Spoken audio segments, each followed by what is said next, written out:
Bonjour, pasteur Onakaija Houchen, responsable de l'église évangélique Philadelphie, récemment passé du physique au numérique.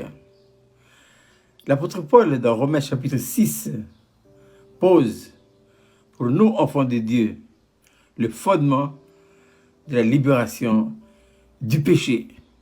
Il y a trois choses que nous devons savoir et bien faire la différence pour ne pas faire l'amalgame. C'est le péché, le vieil homme et le corps du péché.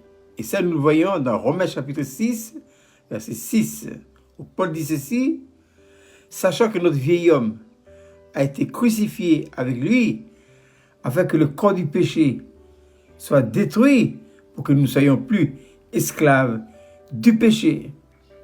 Qu'est-ce que Jésus a crucifié à la croix de Golgotha? Il a crucifié le vieil homme. Mais c'est quoi le vieil homme? Le vieil homme se trouve à l'intermédiaire du péché et du corps du péché. Voilà. Le péché, c'est une puissance. C'est la puissance satanique qui nous tire au mal.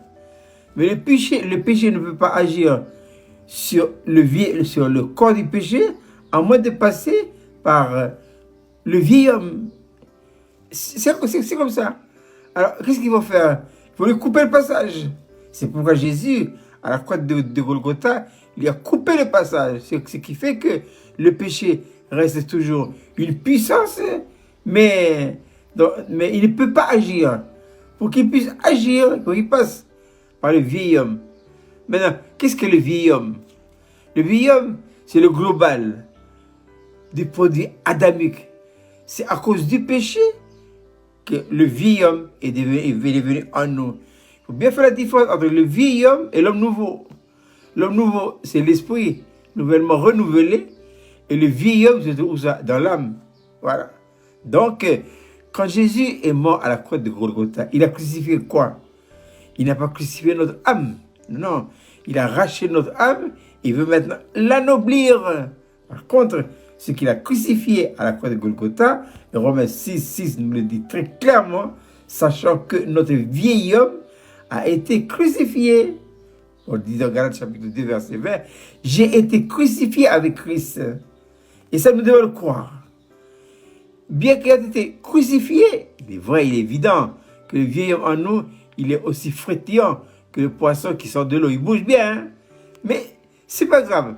Nous devons le considérer comme mort. Écoutez bien, le Saint-Esprit, c'est la puissance incomparable de Dieu. C'est lui qui va réaliser en nous notre mort avec Christ à la croix de Golgotha. Mais le Saint-Esprit le fait sur quelle base? Sur la base de la foi.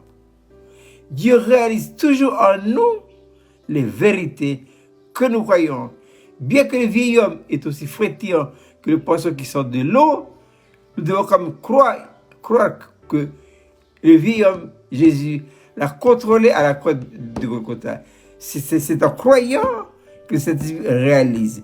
Et au fur et à mesure que nous croyons que cet esprit va réaliser ça, que petit à petit, nous allons progressivement délivrer de cette puissance infernale qui est la puissance du péché.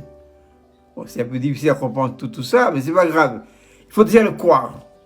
Voilà. La parole de Dieu, elle est incompréhensible. C'est un livre, c'est un mystère. Mais ce mystère se dévoile, c'est clair, par la foi. Nous devons croire. Bien que nous ne le vivons pas, quel est le contraire de la foi? C'est l'incrédulité. On analyse. Non, il ne faut pas analyser. Il faut croire qu'à la croix de Golgotha, Jésus a réglé une bonne fois pour toutes ce problème du péché, du vieil homme et du corps du péché. Je vous souhaite de passer une agréable journée.